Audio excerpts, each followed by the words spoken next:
அஸ்ஸலாமு அலைக்கும். பலாக்காயில் சூப்பரான பிரியாணி எப்படி செய்கிறதுன்னு பார்க்கலாம்.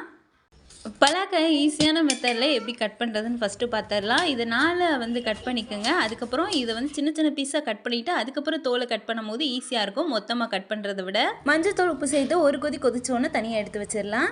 குக்கரில் 2 டேபிள் ஸ்பூன் நெய், 2 டேபிள் ஸ்பூன் தேங்காய், பட்டை, கிராம்பு, ஏலக்காய், பிரியாணி இலை எல்லாம் 2 எல்லாம் நல்லா பொரிஞ்சு வந்து பின்னாடி 2 மீடியம் சைஸுக்கு வெங்காயத்தை ஸ்லைஸாக கட் பண்ணி சேர்த்துக்கலாம். வெங்காயம் நல்லா கலர் சேஞ்ச் ஆனால் 2 டேபிள் ஸ்பூன் இஞ்சி பூண்டு பேஸ்ட்டு, 2 பச்சை மிளகாய், 2 தக்காளி பொடியை கட் பண்ணி சேர்த்துக்கலாம். எல்லாம் மசிச்சு வந்தோன்னா மசாலா சேர்த்துக்கலாம். 1 டீஸ்பூன் மிளகாய்த்தூள், 1/4 டீஸ்பூன் கரம் மசாலா சேர்த்து எண்ணெய் பிரிஞ்சு வந்தோன்னா வேக வச்சு வச்சிருந்தா 2 கைப்பிடி அளவுக்கு பலாக்காயை இதில் சேர்த்து நல்லா மிக்ஸ் பண்ணிக்கலாம். அளவு தண்ணி சேர்த்துக்கலாம். 1/4 கிலோ அளவு பிரியாணி தான் இது.